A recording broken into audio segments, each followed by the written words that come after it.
Hey guys, Miibooth here, and I am back today with another drone. This is the TKKJ Vitality. It goes for about $35 and has a lot of great features to offer for that price tag. By the end of this video, we'll find out if it is really good or is it all just on paper.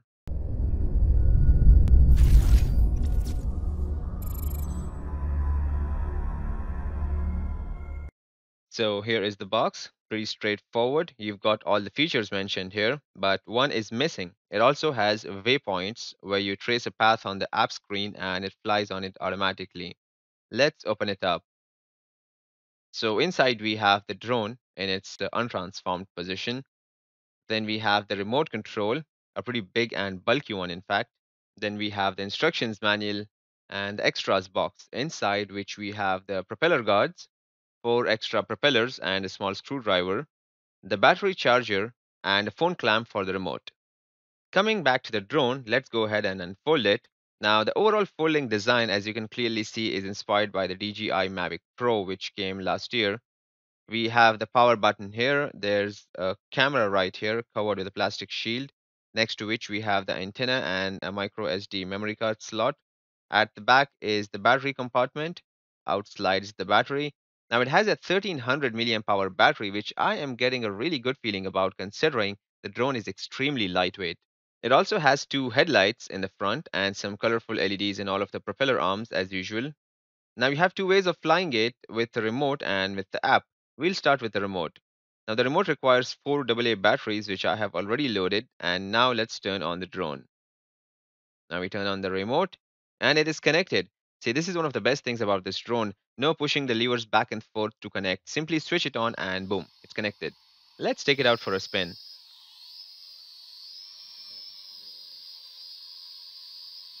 For starters, it is quite stable, very stable indeed. Right now it is in the hover mode. You just take it to a certain height and then release the throttle and it will float around. You can see how minimal, almost no drifting is there, even though I'm not even touching the controls. The thrust is quite decent as well. Now the remote has a couple of extra controls other than the joysticks. It has the speed, headless mode, and light controls on the right side. Speaking of speed, it has two speed settings.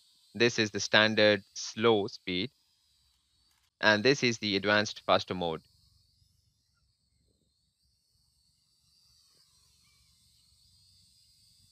Then we have the headless mode. So you just press this button and the lights will start blinking on the drone.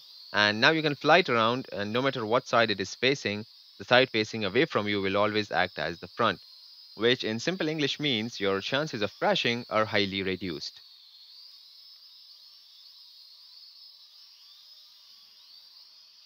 On the left side of the remote, we have the video and photo buttons. These work if you install a memory card on the drone itself. And finally, the 360 flip. So once you reach a good height, about 2 or 3 meters, you can just press and hold this button and then use the right joystick to flip it in any direction. Now, coming to the app from where you can access some more functions which are not available in the remote. It's called Wi-Fi Go and it is available on App Store and Google Play for free.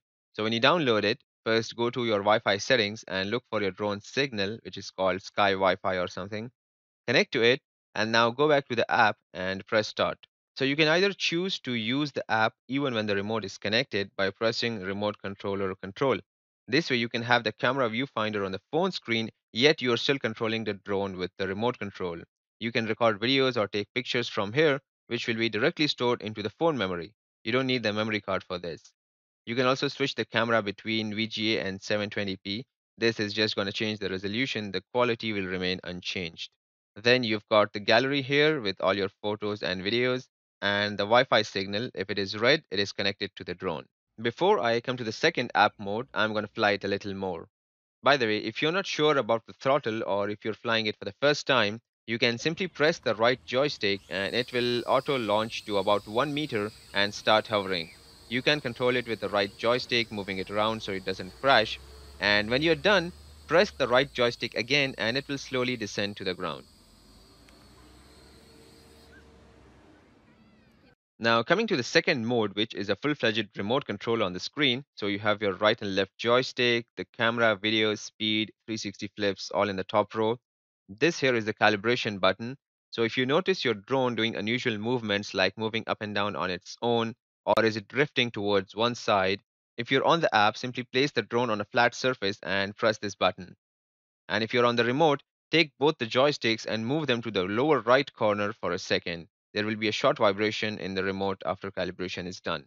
This will reset all the propellers and calibrate the remote relative to the position of the drone. This here is the G sensor mode. It lets you control the drone by moving around your phone like this.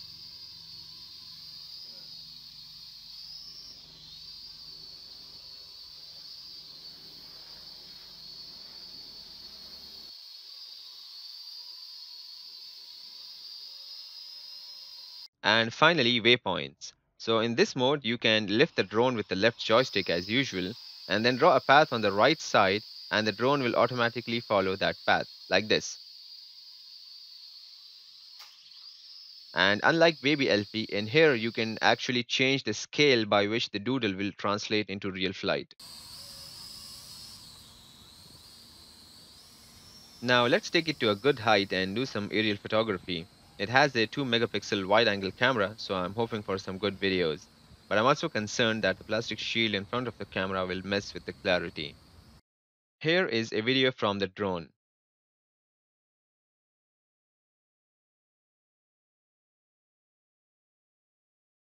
Now I have to say it is very stable, except for the movements when I steer the drone.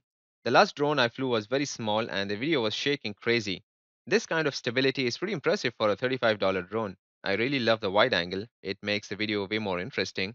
Quality, however, is subpar. I wasn't expecting much for this price, but I wasn't expecting this bad either. I don't think the plastic cover has anything to do with this, nor will removing it help in any way. The battery life is incredible, 14 minutes on the dot on a full charge, and there is also a low battery failsafe. So, all in all, pretty good drone. Build quality is good, foldable design, portable, lightweight, controls are very easy, and flight is extremely stable. Perfect for new learners. No complicated remote settings for connecting or anything like that. Camera is the only thing that lets it down. It's a shame they couldn't install a better camera, that would have just made it so much better. 14 minutes of flight time is very impressive, and you can charge the battery with a standard micro USB cable as well. Additionally, there's real-time FPV within 30 meters, 80 meters remote control range, G sensor control, and waypoints. Totally worth 35 bucks or 38, whatever the price is right now. I would give it an 8 out of 10. I've left a link for it in the description box below in case you want to check it out. That's it for now, guys. If you enjoyed this video, please hit that like button below and subscribe to my booth for more gadget reviews, life hacks, and facts. You can also follow me on Facebook and other social media, the links to all of which are in the description box below. Click on the thumbnails to watch my other videos or check out my YouTube channel for more. And as always, thanks for watching.